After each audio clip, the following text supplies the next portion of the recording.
السلام عليكم ورحمة الله وبركاته. إن الحمد لله نحمده ونستعينه ونستغفره ونعوذ بالله من شرور أنفسنا ومن سيئات أعمالنا. من يهده الله فلا مضل له ومن يضلل فلا هادي له.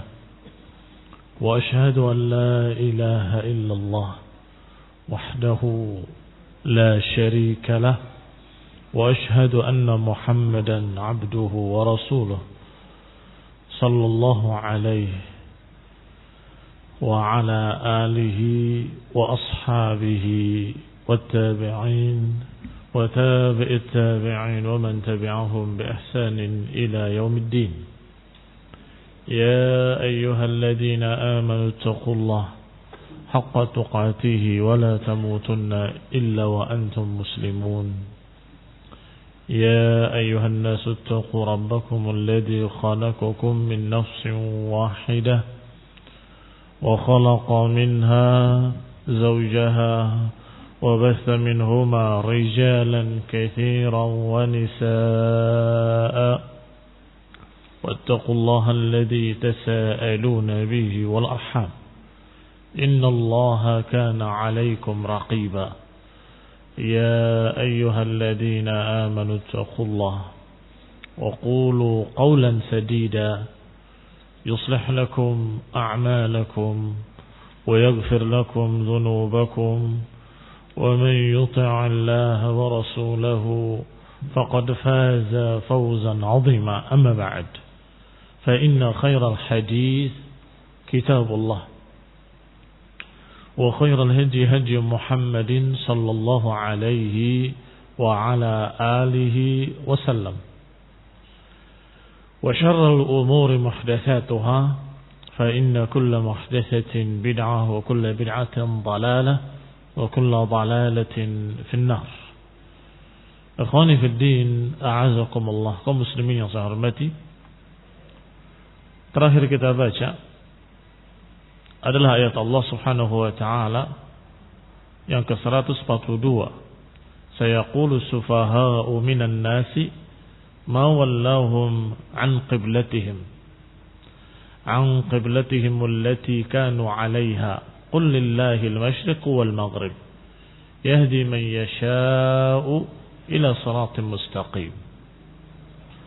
Akan berkata para sufaha dari kalangan manusia, orang-orang yang bodoh dari kalangan manusia, ma wallahum an qiblatihim allati kanu 'alaiha, apa yang menyebabkan mereka meninggalkan kiblat mereka yang dulu mereka menghadap kepadanya.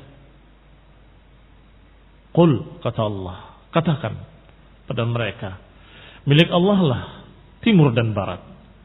Allah memberikan hidayah kepada siapa yang dikehendakinya kepada jalan yang lurus. Kalau tidak salah sudah dibahas, sudah dibaca tafsirnya, ucapan Syekh Sa'di rahimahullah, bahwa yang dimaksud dengan sufaha minan nas adalah orang-orang yang la ya'rifuna masaliha anfusihim bal yudayyi'unaha wa yabi'unaha bi abkhasi thamanin wa humul yahud wan nasara. Kata Syekh Sa'di rahimahullah sebagai pengingatan kembali bahwa ini maksud sufaha yang Allah katakan saya qulu, akan berkata para sufaha, orang-orang bodoh. Yang dimaksud adalah orang-orang yang bodoh yang tidak mengetahui apa yang baik untuk diri mereka, tidak mengetahui masalihah nafsih, nggak tahu maslahat-maslahat yang akan memberikan kebaikan padanya di dunia dan di akhirat. Bahkan sebaliknya, yudayyi'unaha, mereka lalaikan, mereka sia-siakan, bahkan mereka buang, mereka ganti dengan dunia, mereka tukar dengan harga yang murah. Bithamanin bakhsin, biabkhasis thaman, dengan semurah-murah harga, yaitu dengan dunia. Dunia yusamma dunya li'annahu deni. Dunia dinamakan dunia dari kata dani yang artinya rendah.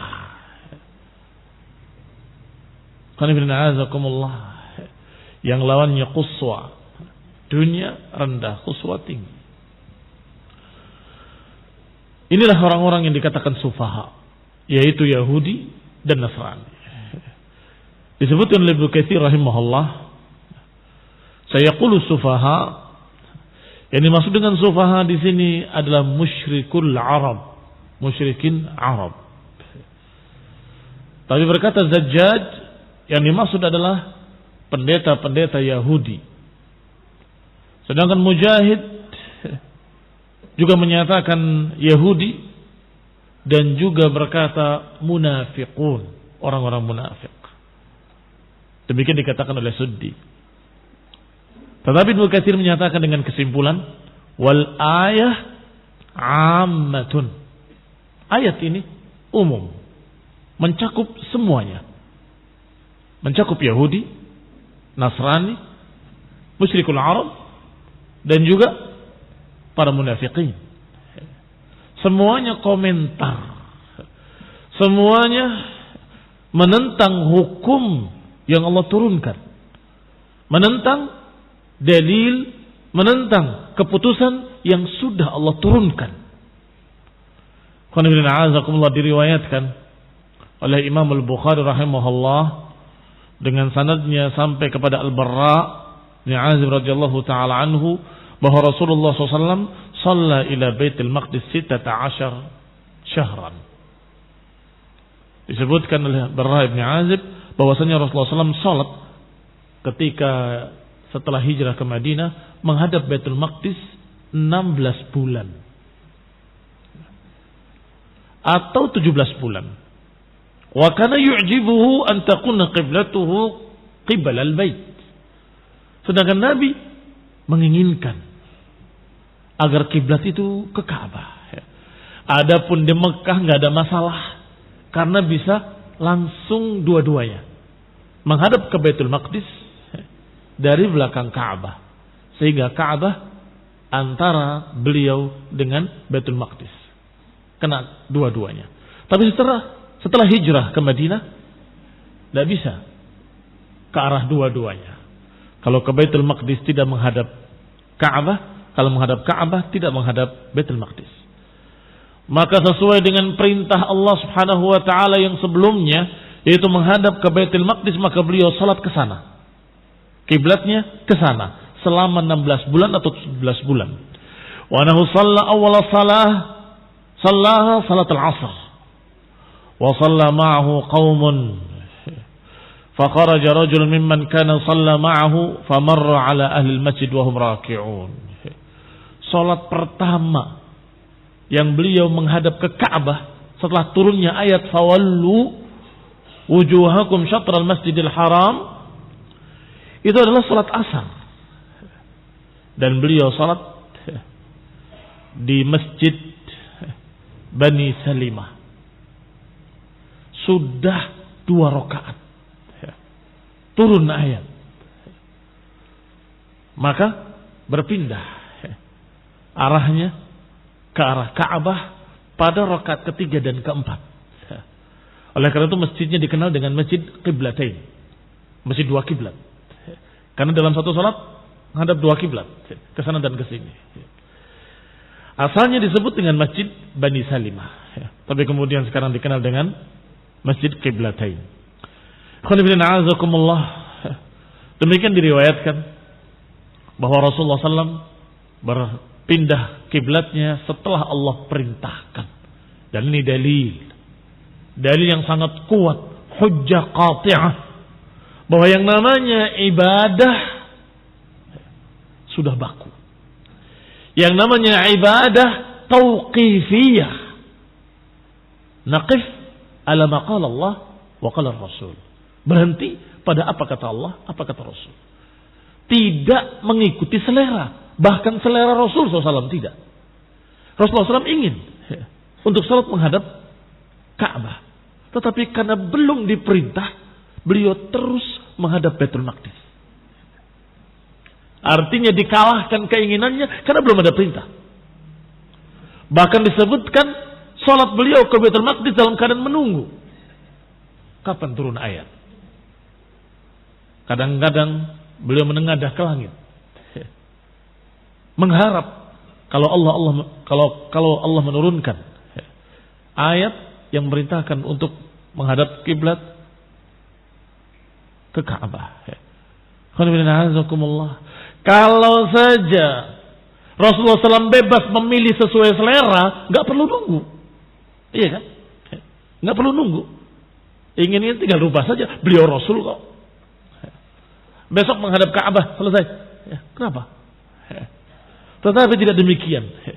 Rasulullah SAW menunggu sampai turun ayat Allah Subhanahu wa taala, "Qad nara taqalluba wajhika fis sama', falanuwalliyannaka qiblatan tardaha." Kami tahu, kata Allah, kami melihat bagaimana berbolak-baliknya wajahmu ke langit. Falanuwalliyannaka qiblatan tardaha, maka kami akan menghadapkan wajah-wajah kalian ke kiblat yang engkau ridhoi. Jadi yang Rasulullah SAW inginkan, yaitu ke Ka'bah, kiblatnya Ibrahim dan Ismail alaihi wassalam, kiblatnya nenek moyang beliau sendiri, Nabi Ibrahim dan Nabi Ismail alaihi wassalam.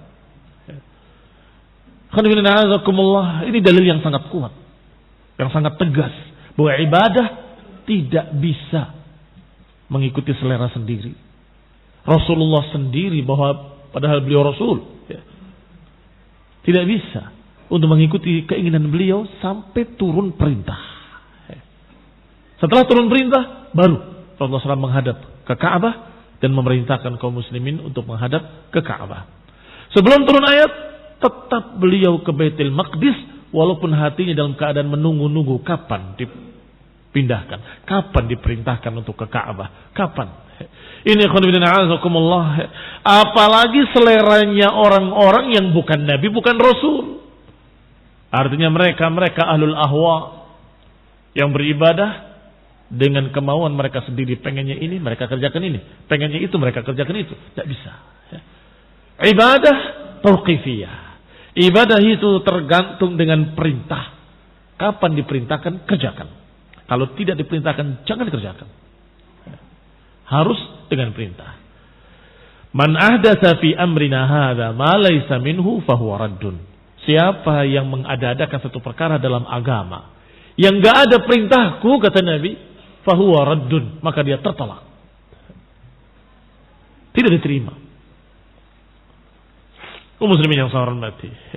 Ayat berikutnya sesungguhnya berkait dengan ayat yang sebelumnya.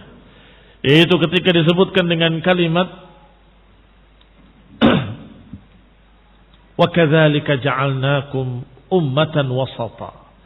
Demikianlah kami jadikan kalian sebagai ummatan wasata. Berkait dengan apa? Berkait dengan ketika Allah katakan yahdi man yasha ila siratin mustaqim. Katakan pada mereka para sufaha yang selalu komentar menentang hukum yang Allah turunkan. Katakan pada mereka, milik Allah timur dan barat. Milik Allah lah Baitul Maqdis. Milik Allah pula Ka'bah. Maka Allah bebas menentukan perintah-perintahnya. Allah bebas menentukan syariat-syariatnya. Disuruh menghadap Baitul Maqdis, sami'na wa ata'na. Kalau disuruh menghadap Ka'bah, sami'na wa ata'na. Kenapa? Adapun Yahudi tidak terima. Mereka marah dan berkata, kenapa mereka meninggalkan kiblat kita? Dari dulu para anbiya beribadah menghadap ke Baitul Maqdis. Kenapa dia ingin berbeda sendiri? Ikuti perasaan mereka sendiri, mengikuti selera mereka sendiri, tidak mengikuti hukum yang Allah turunkan. Demikian pula musyrikin Arab komentar. Lihat kaum muslimin sekarang sudah menghadap ke kiblat kita. Ini Ka'bah. Karena waktu itu Ka'bah dikuasai musyrikin. Sebentar lagi juga mereka kembali ke agama kita.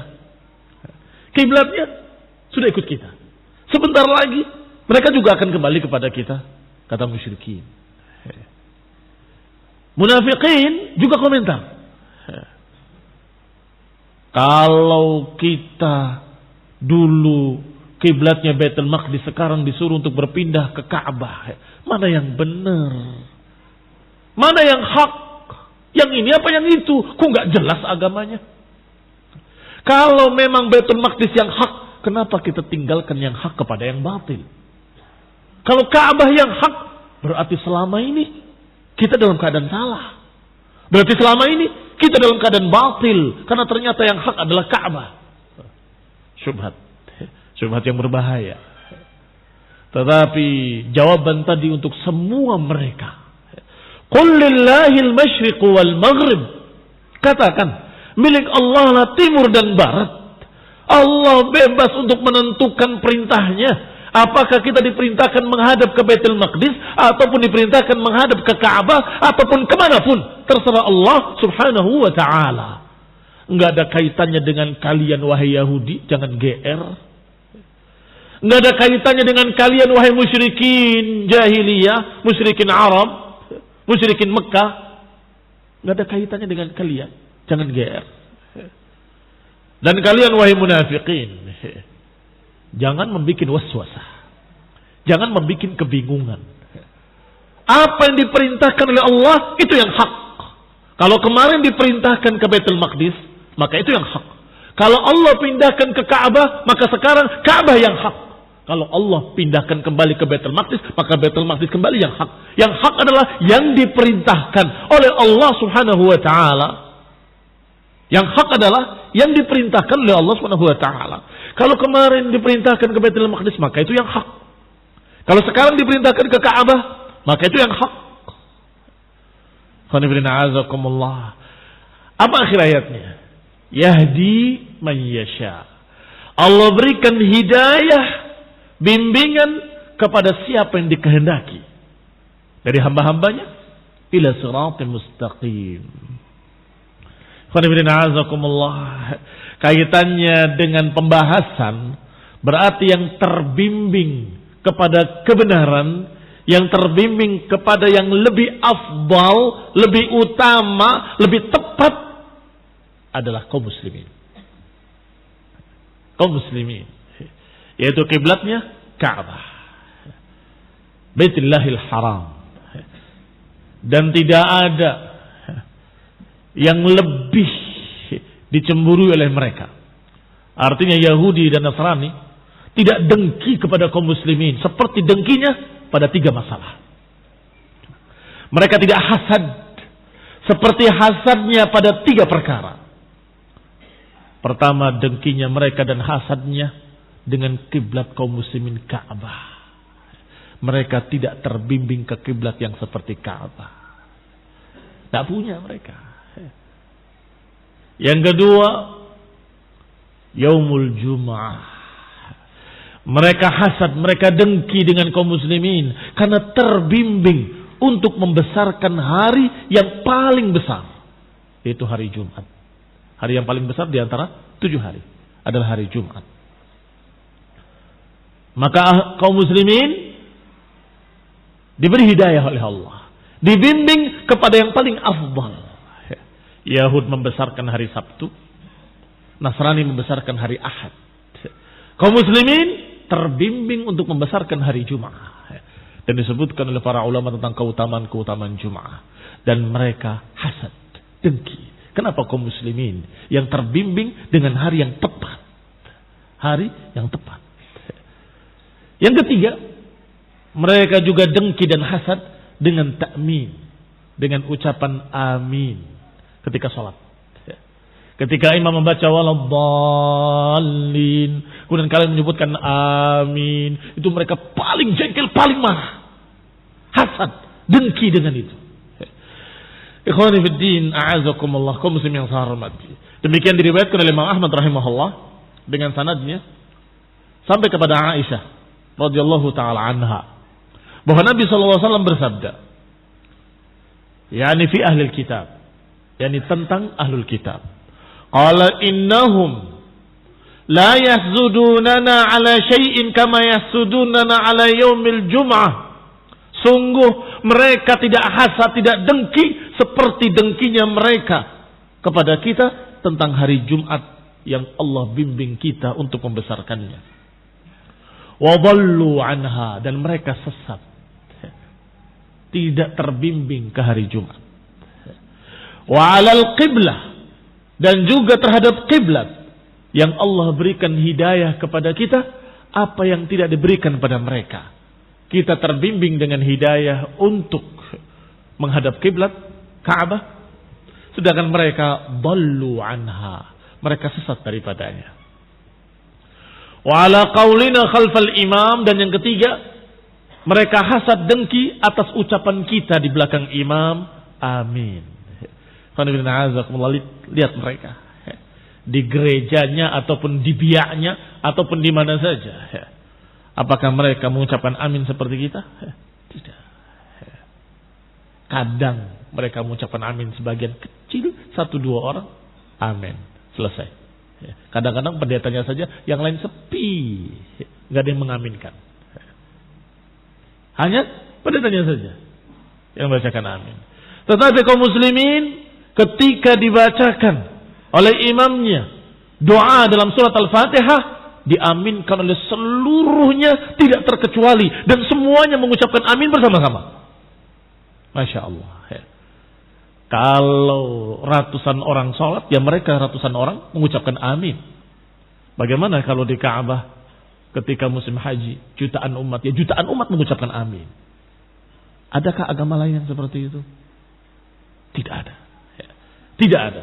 Dan mereka dengki, mereka hasad, mereka ingin meniru, tapi gengsi. Mereka ingin meniru, tapi gengsi. Dan mereka berupaya untuk membuat ibadah yang mirip dengan ibadah sholat. Ballu anha, mereka tersesat, tidak terbimbing ke dalam ibadah-ibadah yang sempurna, tidak terbimbing kepada hidayah-hidayah atau kepada amalan-amalan yang sempurna. Ini makna yahdi man yasha' ila siratal mustaqim. Allah berikan hidayah kepada siapapun yang dikehendakinya. Sebagaimana dalam ayat lain disebutkan, yahdi bihillahu man ittaba'a ridwanahu subulas salam. Kata Allah, Allah memberikan hidayah dengannya. Siapa yang mengikuti keridhaannya, Allah berikan petunjuk subulas salam, jalan-jalan keselamatan.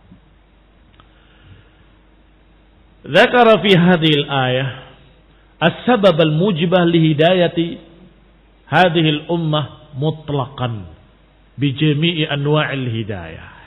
Di sini Allah Subhanahu wa taala menyebutkan sebab yang mengharuskan ahlu sunnah atau kaum muslimin seluruhnya, umat Islam ini menjadi umat yang terbimbing dengan hidayah secara mutlak. Ibadahnya terbimbing kepada ibadah yang terbaik. Akidahnya terbimbing pada akidah yang lurus. Amalannya terbimbing pada amalan yang terbaik. Semuanya. Termasuk hari yang dibesarkan. Tepat. Hari yang memang pantas untuk dibesarkan. Itu hari Jumat. Wa minnatallah 'alaiha, dan Allah Subhanahu wa taala memberikan semua itu pada mereka karena mereka memiliki keistimewaan. Apa keistimewaannya? Mereka ummatan wasata. Maka Allah berfirman, wa kadzalika ja'alnakum ummatan wasata. Demikianlah kami jadikan kalian umat yang tengah-tengah.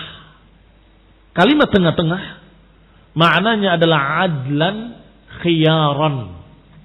Umat yang adil, umat yang terbaik, umat yang pilihan.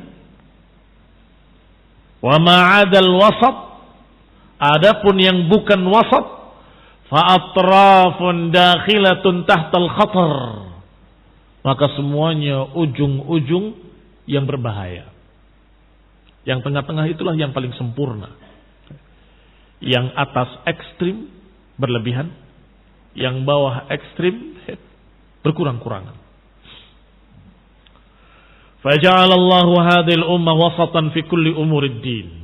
Allah jadikan umat ini umat yang tengah-tengah dalam segala perkara agama. Wasatan fil anbiya, baina man ghala fihim kan nasara wa baina man jafahum kal yahud. Selalu umat Islam tengah-tengah. Seperti tengah-tengahnya mereka umat Islam dalam masalah para nabi. Tengah-tengah di antara man ghala fihim, tengah-tengah di antara orang yang ekstrim sampai mengangkat nabinya seperti Tuhan. Ghulu, ghala dari kata ghulu. Kan Nasara, seperti Nasrani yang menuhankan Isa ibni Maryam alaihi salam. Wa baina man jafahum, dan antara yang justru sebaliknya, jafahum, merendahkan para anbiya, mengejek, melecehkan para anbiya, seperti Yahudi. Seperti Yahudi yang menyatakan Isa sebagai anak zina, yang menyatakan atau yang membunuh para anbiya, Nabi Zakaria dan beberapa para anbiya mereka bunuh. Yaqtuluna al-anbiya'a bighairi haqq. Mereka membunuh para nabi dengan tanpa kebenaran, dengan tanpa alasan. Bahkan ada yang membunuh hanya karena saya uji dia. Kalau memang nabi gak akan mati. Oh ternyata mati. Cuma karena itu. Ajib cara berpikirnya mereka Yahudi. Berarti Yahudi meremehkan, merendahkan, bahkan membunuh para anbiya. Sedangkan Nasrani ekstrim, memuji berlebihan sampai menyatakan Isa anak Tuhan, atau jelmaan Tuhan, atau satu yang tiga, tiga yang satu. Mereka berkata bahwa Isa dengan ibunya, dengan Allah adalah satu kesatuan. Berarti yang ini ekstrim ke sana, yang ini ekstrim ke sini. Yang ini ekstrim ke kanan, yang ini ekstrim ke kiri. Bagaimana dengan kaum muslimin? Yahdillah, Allah memberikan hidayah mereka. Wallahu yahdi man yasha'u ila siratim mustaqim. Allah bimbing mereka ke jalan yang lurus. Sehingga mereka memuliakan para anbiya tetapi tidak menuhankan. Memuliakan para nabi, menghormati, mendoakan alaihimus salatu wassalam, tetapi tidak berdoa kepada anbiya, berdoa kepada Allah subhanahu wa ta'ala. Ini wasatan. Ini umat Islam. Ummatan wasata. Kalau ada umat yang mengaku muslimin tapi menyembah nabinya, berdoa kepada Nabi Muhammad SAW, meminta, beristighatsah, meratap kepada Nabi, berarti dia seperti Nasrani. Kalau ada yang mencerca para nabi, seperti mereka kaum liberal yang mencerca Nabi Ibrahim, yang mencerca Nabi Hudhur dan menyatakan bahwa mereka adalah nabi kriminal, berarti dia seperti Yahudi yang merendahkan para anbiya seperti Yahudi, yang menuhankan para anbiya seperti Nasrani. Dan Allah Subhanahu wa taala menyatakan kalian ummatan wasata. Tidak seperti Yahudi, tidak seperti Nasrani, tidak ekstrem ke kanan, tidak ekstrem ke kiri. Ummatan wasata. Wa qala Syekh Sa'di rahimahullah selanjutnya, wasatun fi syariah. Mereka juga umat yang tengah-tengah dalam masalah syariat. La tasdidatil yahud wa asarihim wa la tahawunin nasara. Tidak memberatkan seperti Yahudi, tidak terlalu melalaikan seperti Nasrani. Yahudi memberat-beratkan diri. Asar adalah jamak dari asrar, perkara-perkara yang berat dipikul.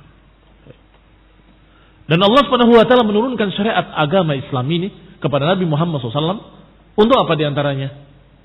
Di antara hikmahnya melepas aghlal, melepas belenggu-belenggu yang kanat alaihim, yang tadinya membelenggu mereka para Yahudi. Wahai Yahudi, ikutilah syariat ini, syariat Nabi terakhir. Kalian bebas dari belenggu-belenggu yang ada pada leher kalian. Kalian terlepas dari beban-beban berat yang menimpa kalian. Karena mereka setiap menyatakan dengan usulan, Allah terima. Artinya, biar mereka merasakan. Ini kayaknya, ini kita kalau gitu kita haram, katanya haram. Ini lemak juga sepertinya akan mengganggu begini dan begitu. Taib, haram. Lemak diharamkan. Ini diharamkan. Ini diharamkan. Sampai sekian banyak perkara-perkara diharamkan. Semakin berat, semakin berat, semakin berat. Siapa yang memintanya? Kalian sendiri. Ini yang dikatakan aghlal, belenggu-belenggu yang kanat alaihim. Tasdidat al-Yahud. Kesusahan, keberatan yang ada pada Yahudi. Dan juga tahawun Nasara. Nasrani tahawan, justru mengentengkan. Seorang masuk Kristen suruh apa? Suruh salat 5 waktu? Suruh puasa bulan Ramadan? Tak ada. Suruh zakat bagi yang mampu, bagi yang sudah sampai nisab setiap 12 bulan? Tak ada. Terus suruh apa? Ya enggak suruh apa-apa. Suruh nyanyi di gereja kalau mau, kalau enggak juga enggak apa-apa. Suruh nyanyi, kalau enggak nyanyi enggak apa-apa. Kok enteng sekali agama. Sehingga orang Nasraninya sendiri menyatakan memang orang Nasraninya aneh. Tokoh Nasraninya sendiri berkata begitu. Kalau Islam itu kan ada ujian, ada amalan, ada perbuatan yang begini masuk surga, kalau begini masuk neraka. Kalau Nasrani enggak. Pokoknya kamu Nasrani masuk surga. Karena dosa kalian semuanya sudah ditebus oleh Yesus Kristus ketika disalib. Selesai. Tahawunan azima. Mereka betul-betul tahawun, melalaikan agama selalai-lalainya. Tidak ada aturan apapun, bebas sebebas-bebasnya. Mau maksiat, mau berbuat dosa, mau berbuat apapun silahkan. Tidak apa-apa. Karena sudah ditebus. Semuanya dijamin dengan ampunan. Na'udzubillah. Ini tahawun. Di mana kaum muslimin di antara keduanya? Di antara ekstrimnya Yahudi dan di antara mengenteng-ngentengkannya Nasrani. Tengah-tengah.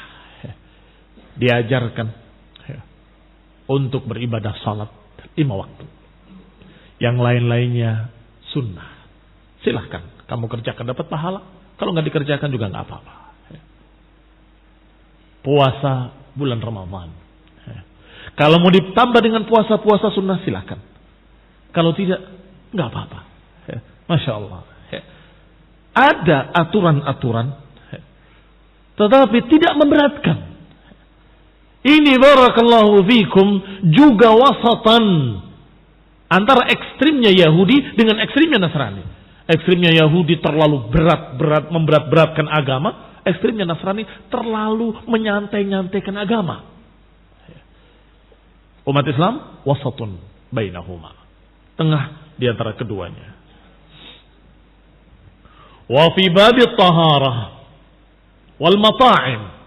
Dalam masalah taharah, dalam masalah makanan-makanan, juga umat Islam terbimbing oleh Allah Subhanahu wa taala dengan hidayah ke jalan yang paling tepat, yang paling tengah, yang paling bijaknya, yang paling bagusnya. La kal yahudi alladzina la tasih lahum salah illa fi biya'im wa kanaisihim. Tidak seperti Yahudi yang dalam masalah taharah dianggap semua tempat tidak tahir, tidak suci. Maka la tasih lahumus salah, tidak sah salat illa fi biya'ihim wa kanaisihim. Maka tidak sah salat kecuali di tempat ibadah mereka khusus yang namanya bi'ah. Jamaknya bi'ah. Biya'ihim. Di bi'ah-bi'ah mereka. Jadi harus dapat bi'ah. Kalau dia tersesat di hutan atau di tengah lautan, mereka nggak bisa ibadah. Karena nggak ada bi'ah. Nggak ada gereja mereka. Ini Yahud. Susah. Wala yutahhiruhumul ma' minan najasat. Juga ekstrimnya Yahudi tidak bisa membersihkan pakaian dari najis dengan air, tidak bisa. Lalu bagaimana? Dicuci dengan tanah tidak tahir, dicuci dengan air juga tidak tahir. Jadi gimana? Buang. Berat.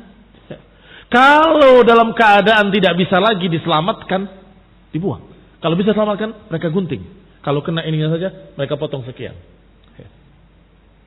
Bertambah pendek bajunya. Kena najis lagi di sini, dia potong lagi. Dicuci, tidak bisa. Tidak bisa tahir dengan air.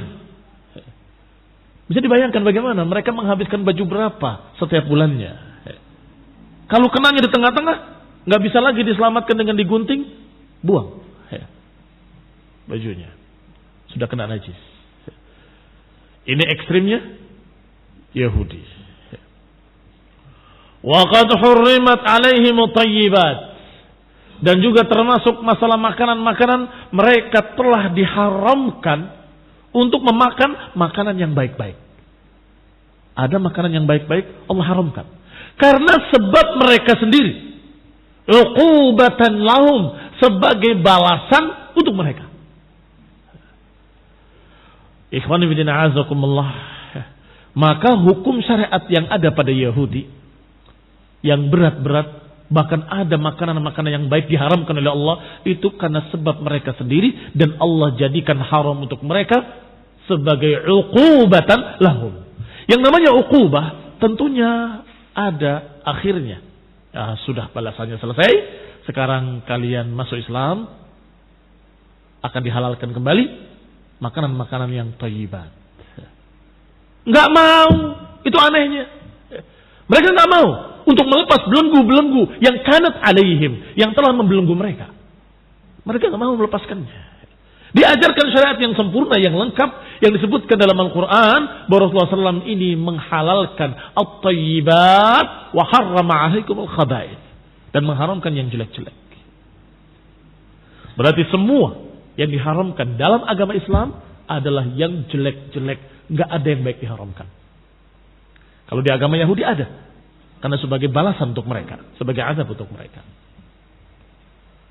Dan yang diperintahkan, yang dianjurkan, semua yang baik-baik. Ini agama Allah, agama Islam. Walakan Nasara, juga umat Islam tidak seperti Nasrani, tidak seperti Yahudi yang susah tadi, yang berat, yang sholatnya harus di tempat ibadah mereka, tidak boleh tempat lain. Demikian pula kalau pakaiannya kena najis, imma digunting wa imma dibuang. Dan ada beberapa thayyibat diharamkan sebagai azab buat mereka. Ini agama Yahudi. Walakan Nasara, tetapi juga tidak seperti Nasrani, yang sebaliknya. La yunajjisuna syai'a, tidak menganggap najis dengan apapun. Tidak najis. Walaupun mereka buang air, tidak istinja. Bagi mereka tetap suci, boleh ke gereja, boleh ibadah. Buang air kecil, buang air besar, buang angin, apapun tetap tohir menurut mereka. Kena najis, kena kotoran ini, kotoran manusia, tetap boleh beribadah. Tidak najis sama sekali. La yunajjisuna syai'a, tidak menganggap najis apapun. Yang ini ekstrim banget, sampai baju dibuang karena kena najis. Yang ini sebaliknya. Wala yuharrimuna syai'a, dan juga masalah makanannya bagaimana? Makanannya enggak ada yang haram. Meminum khamr boleh. Narkoba enggak apa-apa. Apalagi? Zina enggak apa-apa. Bahkan dianjurkan oleh mereka untuk berzina dengan kaum muslimin agar bisa memfitnah mereka, mempengaruhi mereka. Na'udzubillah min dzalik. Apa yang haram bagi mereka? Tidak ada yang haram, semuanya halal. Ini barakallahu fikum, bal abahu ma dabba wa daraj. Mereka menghalalkan semua binatang melata, semua yang ada di muka bumi boleh dimakan. Babi boleh dimakan, anjing boleh dimakan. Pernah dengar? Ya. pasar di Manado. Karena mayoritasnya memang Nasrani, pasarnya na'udzubillah. Di sana kamu mau beli daging apa aja? Daging anjing ada, daging babi ada, daging buaya ada, daging ular ada, daging monyet ada. Bahkan kucing kita kalau hilang biasanya disembelih oleh mereka. Wallah, ini bukan dusta. Terjadi. Kalau kucing kita hilang, nggak balik-balik sudah. Jangan dicari. Berarti tersesat ke tempat mereka, kalau disembelih oleh mereka dan dimakan. Na'udzubillah. Nggak ada aturan, nggak ada syariat, bebas, semuanya boleh. Yahudi sampai memberat-beratkan diri mereka, Nasrani sebaliknya. Agama itu cuma cap saja kamu Nasrani, selesai. Nggak ada aturan, nggak ada cara ibadah, nggak ada kewajiban, nggak ada semua. Kembali kepada ucapan Syekh Sa'ad rahimahullah. Maka di mana umat Islam? Aina muslimun? Yahdi man yasha'u ila siratim mustaqim. Allah berikan hidayah siapa yang dikehendakinya kepada jalan yang lurus, yang tengah-tengah. Ummatan wasata. Ummatan wasata. Yang di tengah-tengah di antara Yahudi dan Nasrani dalam masalah-masalah tersebut. Tidak susah seperti susahnya Yahudi memberat-beratkan diri mereka, dan tidak pula mengentengkannya seperti Nasrani nggak ada aturan sama sekali. Ada di umat Islam najis, tapi dicuci dengan air tahir. Dan diajarkan di dalam fikih mereka, fikih kaum muslimin, bahwasanya kalau sudah hilang warna, rasa dan baunya, maka dia tahir. Sudah tidak ada warna najis, sudah tidak ada bau najis, dan sudah tidak ada rasa najis, maka dia tahir. Walhamdulillah. Tengah-tengah. Menganggap ada yang kotor yang harus dihindari, tapi bisa dibersihkan dengan air. Yahud tidak menganggap bisa bersih dengan air, harus dibuang. Oh, kayaknya mereka paling bersih di dunia, paling hati-hati dengan najis. Bukan, itu dungu. Kedunguan, sufaha. Sedangkan Nasrani sebaliknya, mereka tidak menganggap adanya kotoran sama sekali, semuanya tidak najis, semuanya tidak haram, semuanya tidak dihindari. Maka mereka na'udzubillah tidak mengerti masalah-masalah tersebut. Bal taharatuhum akmal taharah wa atammaha wa abahaha Allah lahum at-tayyibat minal mata'im wal masyarib wal malabis wal manakih. Bahkan taharahnya agama Islam adalah taharah yang akmal, yang paling sempurna, yang paling lengkap. Diajarkan untuk berwudu kembali ketika buang angin, buang air besar, buang air kecil, disuruh untuk istinja, kemudian berwudu kembali. Wa abahaha Allahu lahum at-tayyibat, dan Allah bolehkan yang baik-baik, dihalalkan oleh Allah Subhanahu wa taala. Yang dulu diharamkan untuk Yahudi, Allah halalkan untuk umat Islam. Kenapa? Karena tayyibat, karena tayyib. Apakah mata'im atau masyarib atau malabis? Apakah makanan-makanan, minuman-minuman atau pakaian-pakaian? Dan juga manakih. Siapa yang boleh dinikahi dan siapa yang tidak boleh dinikahi. Ada aturannya dalam Islam. Yang ini mahram, kakaknya, adiknya, ibunya, bibinya tidak boleh dinikahi.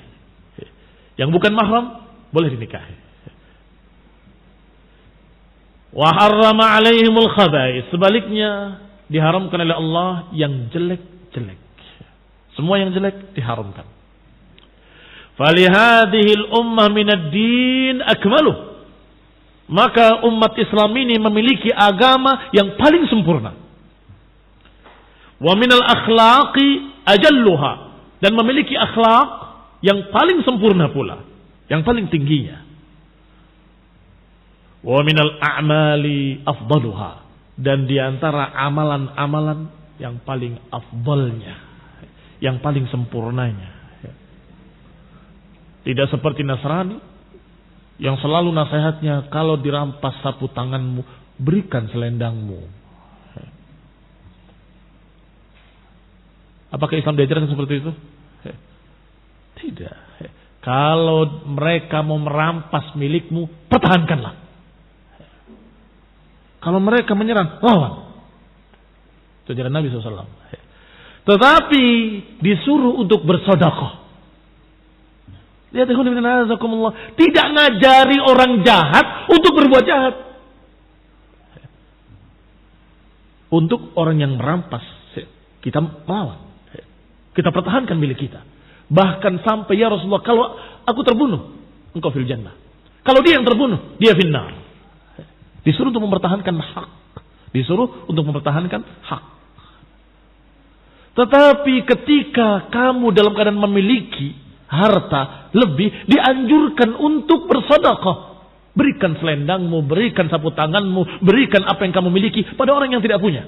Kasihan mereka kedinginan. Berikan selimutmu, berikan apa yang kamu punya, berikan apa yang kamu lebih. Sedekah dengan yang tadi, ketika dirampas sapu tangan, berikan selendangmu. Sama apa tidak sama? Bainahuma farqun kabir. Syattan bainahuma. Sangat jauh sekali baina tsara wa suraya. Yang ini menganjurkan untuk amal saleh, membantu orang yang membutuhkan. Yang ini mempertahankan hak dan tidak mengajari orang untuk berbuat jahat. Tidak mengajari orang untuk terus merampas. Enak ya, kalau merampas mereka kita dapat yang lebih. Rampas satu dapat dua. Akhirnya banyak jadi tukang copet, pencuri, perampok dan seterusnya. Na'udzubillah.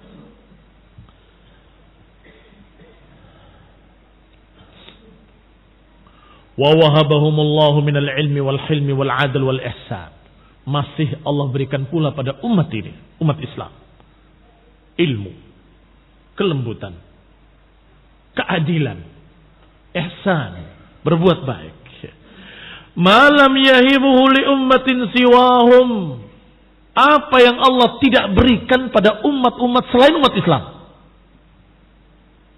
Falidzalika kanu ummatan wasata. Oleh karena itu, umat ini dikatakan ummatan wasata. Maknanya wasata adalah kamilin, umat yang sempurna, umat yang dalam keadaan adil. Liyakunu syuhada'a 'alan nas, untuk menjadi saksi-saksi atas manusia. Diriwayatkan sebagaimana dinukil oleh Ibnu Katsir rahimahullah riwayatnya dari Imam Ahmad rahimahullah dengan sanadnya sampai kepada Abi Sa'id radhiyallahu taala anhu bahwa Rasulullah SAW bersabda, "Yud'a Nuhun yaumal qiyamah." Pada hari kiamat Nabi Nuh dipanggil dan dikatakan kepadanya, "Hal ballagta? Apakah engkau sudah menyampaikan?" Fayaqulu na'am. Kata Nuh alaihi salam, "Iya, aku sudah menyampaikan." Maka dipanggil umatnya dan ditanya, "Apakah benar telah datang atau Nuh telah menyampaikan pada kalian?" Mereka menjawab, "Ma ja'ana min nadhirin." Tidak, enggak ada yang datang pada kami memberi peringatan. Umatnya tidak mengakui dan berkata, tidak datang kepada kami seorang pun yang memberikan peringatan. Maka dikatakan pada Nuh, "Wahai Nuh, siapa saksi-saksimu?" Dijawab oleh Nuh alaihi salam, "Muhammadun wa ummatuh." Nabi Muhammad SAW dan umatnya. Maka dipanggillah umat Nabi Muhammad sallallahu alaihi wa ala alihi wasallam dan dikatakan, "Apakah kalian tahu bahwa Nuh telah menyampaikan?" Mereka semua menjawab, "Bala." Tentu kami semua tahu bahwa Nuh telah menyampaikan. "Min aina ilmukum?" Dari mana kalian tahu kalau Nuh telah menyampaikan? "Kami mendengar dari Nabi kami dan kami membaca dalam kitab kami, kitab Al-Quran." Bagaimana kalian tahu Nabi Nuh telah menyampaikan? Tahu. Maka kalian menjadi syuhada'a 'alan nas. Kalian menjadi saksi-saksi atas manusia. Bagaimana kalau dibalik? Bisa umat-umat terdahulu mempersaksikan tentang kita? Tidak bisa. Di samping karena sebagian besar mereka tidak adil, Karena mereka menyelisihi nabinya. Taurat mereka rubah, Injil mereka rubah, berarti mereka tidak amanah. Itu alasan pertama. Alasan kedua, mereka umat yang lebih dulu tidak menyaksikan apa yang terjadi pada kita. Apakah bisa disaksi? Tidak bisa. Karena mereka tidak tahu apa yang akan terjadi di masa mendatang. Tetapi kita tahu semua apa yang terjadi di masa Nabi Nuh, Nabi Hud, Nabi Saleh, Nabi Ibrahim, Nabi Musa, Nabi Isa. Kita tahu semuanya. Dari kitab Al-Quran, dari sunnah Rasulullah SAW, diajarkan ilmunya lengkap, detail. Dan itu diketahui secara sepakat seluruh kaum muslimin. Maka ini pada umat ini memiliki dua perkara. Satu, keadilan. Kedua, ilmu. Tahu tentang mereka. Sehingga bisa menjadi syuhada'a 'alan nas. Bisa menjadi saksi-saksi atas manusia. Insyaallah kita lanjutkan pada kajian datang billahi ta'ala. Wassalatu taufiq wal afiyah. Subhanaka wa bihamdika la ilaha illa anta astaghfiruka wa atubu ilaik. Wassalamualaikum warahmatullahi wabarakatuh.